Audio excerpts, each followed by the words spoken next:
Good morning and welcome to the KDPG Sunday edition. I'm Stacy Smith. The people who serve in Congress are becoming more divided, more detached, and less accountable to those everyday Americans. The political extremes discourage bipartisan agreement and punish the compromisers. It is a vicious cycle that has marginalized reasonable voices while empowering those with the most extreme views. Those are not my words. Those are the thoughts of a man who served Western Pennsylvania in the United States House of Representatives for 6 years, from 2007 to 2013. Jason Altmire has written a new book about political gridlock in Washington called Dead Center: How Political Polarization Divided America and What We Can Do About It.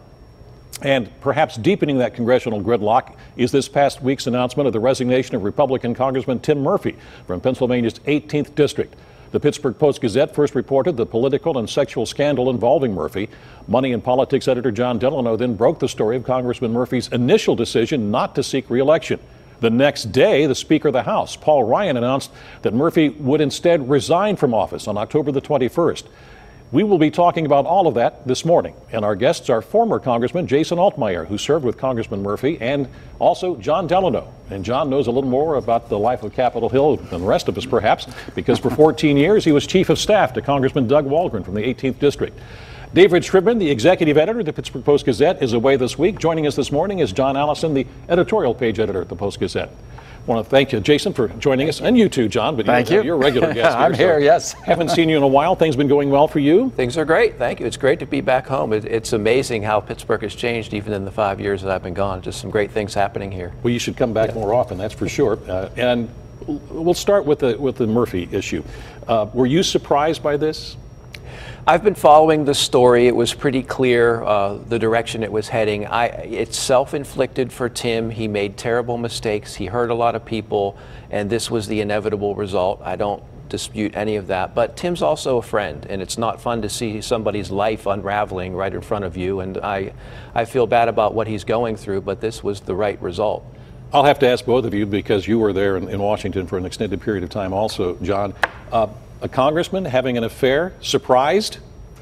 Well, that's not the only allegation that led to I know, this, but there were some unique circumstances with the texting and so forth, and the political issues and so forth. So this was different than the typical type of rumor that you hear about in Washington, and I think his resignation was appropriate. John, you were not, I don't believe, in Washington, and when Wilbur Mills, I mean, the big scandal there, of course, was the Argentine firecracker. Well, frolicking in the fountain, if I'm not mistaken, as well. Right. This is a totally, I mean, maybe it's just caught up with the times with the texting, as Jason pointed out. Well, I think Jason's entirely correct. I mean, this is something that's occurred, and it's beyond just having extramarital relations. Congressman Murphy not only did that, but he engaged in, and frankly, in texting about an issue that was contrary to his publicly held position.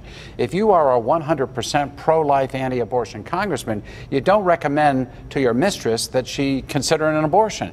That was just the hypocrisy that ran through that was so supporters, Congressman Murphy's supporters, that it made it much more than an issue of indiscretion.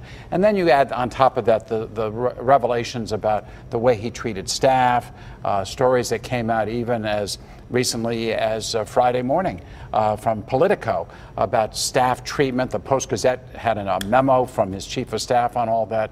It just added, I think, to the woes. My view on the staff treatment was there was no way that Speaker Paul Ryan could have avoided an ethics committee investigation into that. And so this would have dragged on and on and on and on. And as our former congressman said, I think Congressman Murphy did do the right thing to avoid that. I want to get into the whole thing with the speaker in just a moment, but you pointed out, you know, that Congressman Murphy would be accused of hypocrisy on this. That's been a problem for Congress for some time. The average person believes that the congressmen, right, senators, people in Washington are hypocritical all the time. Well, especially an issue like abortion, which is a moral issue as well as a political issue, regardless of which side you're on. So for him to, on that issue of all issues, show that type of hypocrisy, it's politically fatal. All right, now, John, you did mention this. We had both heard from people on the side. Another congressman told me that if Speaker Boehner had still been in office, that this would not have even lasted as long as it did and you would agree with it. Yeah. And would you say the same thing under Tip O'Neill? Oh, I think so, although Tip O'Neill might have had a different way of handling those things. He was a very congenial kind of guy, and the Democratic Party was in total control of that Congress then. There wasn't the media focus, there wasn't the social media, you didn't have the tweets, you didn't have Facebook. So there was a lot of ways to hide a lot of things in the 1980s and into the 1990s, frankly, when I was working in Washington. I think when Jason served, and obviously with Tim Murphy, very different circumstance where it was a lot tougher to keep things secret, right, for a longer period of time. And what they do, I served with members on both sides, some of whom, like Anthony Weiner, became infamous, some of whom just disappeared one day, announced their resignation, were never heard from again. They'll start an ethics investigation, and they'll let it be known that this is going to be very ugly. There are things that we know that haven't come out yet, and if you stay around, we're going to make it really uncomfortable for you. And I think that's the type of conversation Murphy had with Paul Ryan. Even within your own party, you're going to be because they don't want the party damaged. Well, it damages the institution, most important. But when people get in these types of scandals, there's usually more than is publicly known, and the ethics committee gets to the bottom of that. And when you present a member who is in a very vulnerable position with that information and say, we're about to go into this, is this something you want to make public? Usually they say, I think I'm going to step down. Yeah, but it makes it easier for them to step down. John, I'm going to let you say something in just a second, but I do want to follow up one more thing. I'm learning. Yeah, you're learning. That's like I'm running for Congress because I want to be quiet here for a while. That's the Senate. That's the Senate, okay. Gotcha. But I'm much more deliberative, I guess, right. That's what they like to say, at least. The thing that I found interesting as well is that I just lost my train of thought on this, as a matter of fact. So go ahead, John, because I'll get back to this. Go ahead.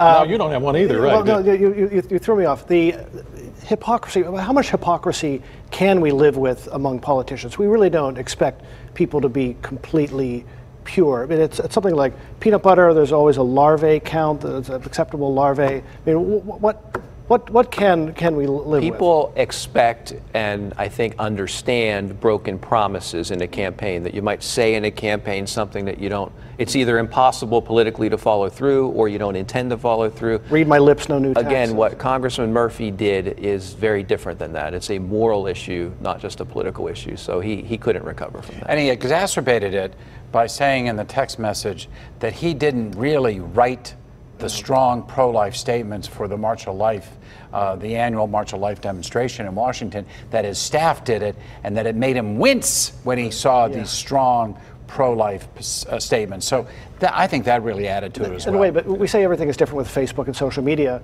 Right. Nixon had tapes, so you know, every era has its recording devices. Right. But members of Congress are not routinely taping conversations in their offices or when they're out on the truth will out. I think Shakespeare said that, or somebody.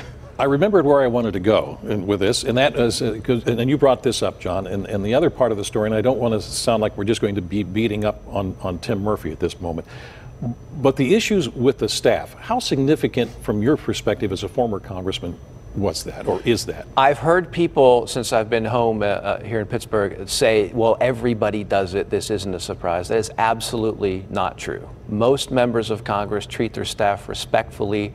They're proud of their staff. These are high achievers. These are people who come from all over the country, superstars right out of college who end up becoming other things.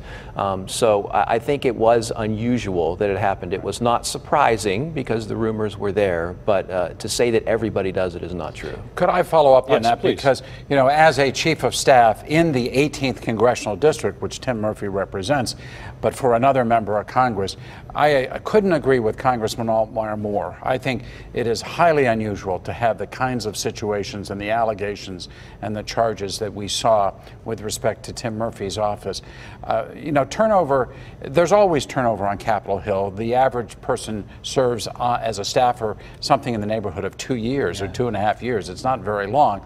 In Congressman Walgren's office, during the years that we were in Washington, I swear nearly half the staff people served the entire 14 years, as I did, with Congressman Walgren. It's a testament to the member of Congress, in part, because if it's somebody that you can work with and that you're comfortable with, you want to keep working for that person. And I think certainly this was true of Jason. You had loyal staff and people who worked with you. People will not stay loyal to a member of Congress if they're being berated, if they're being ridiculed, if they're being really diminished in any way. And that's why the reports about what happened in Tim Murphy's office, for me, I take it kind of personally, because it's definitely not the way you run a congressional office. And for most folks, I've never seen it quite to the level. I've never seen a situation where a chief of staff, as Congressman Murphy's chief of staff did, writes a full memo, what, 4-6 page memo, basically outlining abuse after abuse after abuse. And whether it's true or not, the fact that she would do that, you know, even if it was intended to be private, obviously the Post-Gazette made it public, that's tough. That's real tough. We have only about a couple of seconds left in this particular segment of our interview today, but which was it? The abuse of the staff, alleged abuse of staff, the issue with the affair, or combination of the two that led Paul Ryan to probably say to Tim Murphy, you got to go? I think it was the culmination of all of the above. Not just the one?